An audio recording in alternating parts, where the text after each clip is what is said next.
ఒక్క మేసాలు ఉన్నారేమో అడుగు అసలు మన ఎద్దుని.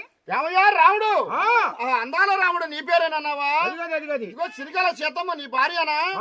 ఇవాళ మా తమ్ముడు గారు ఇంటికాడ ఇవాళ మనకు 500 రూపాయలు చందా అడుగుతున్నావా? సీతమ్మకి చీర కొంటావా? ఆనికి కిస్మిస్ పండుగ చేస్తానన్నావా? ఏ చేత్తోని ఇలా సంతోషంగా మనకి 200 ఇచ్చే కుడి చేయంట చూపించు. 4 పాదాలు కుడి చేయంట చూపించు. అదే కుడి పాదం అండి. 4 పాదాలు చెయ్య. ఇక ఆ చేత్తో ఇద్దామంటే వద్దు ఆ గంగిరెద్దుకి ఇస్తే మనకే వద్దంటారు చూడు పాపాత్ములు. అరే నీలాంటి పాపాత్ముడికి అయితే ఇట్లుందా? నువ్వేమో పనడు తిరిగి ఉన్నావు, ఆమోతేమో తూర్పు తిరిగి ఉందన్నమాట. వాళ్ళ పొలాల మీదకి వచ్చేయాలి, స్థలాల మీదకి వచ్చేయాలి. కొంత మనకు లేదన్న వాళ్ళకి 10 గంట ఎడమకాలు చూసుకోవాలి. ఎడమకాలంటే చూపించు.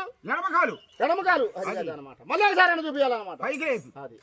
అక్కడి నుంచి ఈ గుళ్ళోకి వెళ్ళి నమస్కారం చేసుకొని అల్లాలి అంటే మోకాళ్ళు వచ్చి ఏ విధంగా అయితే ప్రార్థన చేశారో మన ఆంబోతు ప్రార్థన చేయాలి.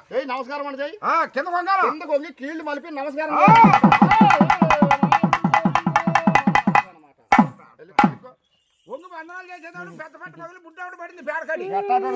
పాపాత్ముడికి అయితే అట్లా పడతా అనమాట. ధర్మంగాల గోవు అనమాట.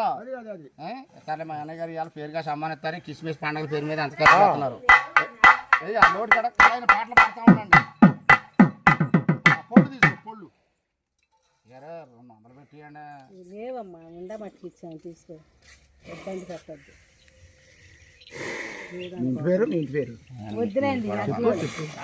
ఎట్లోరా ఆ ధరని ఎట్లోళ్ళు 300 ఇచ్చారు.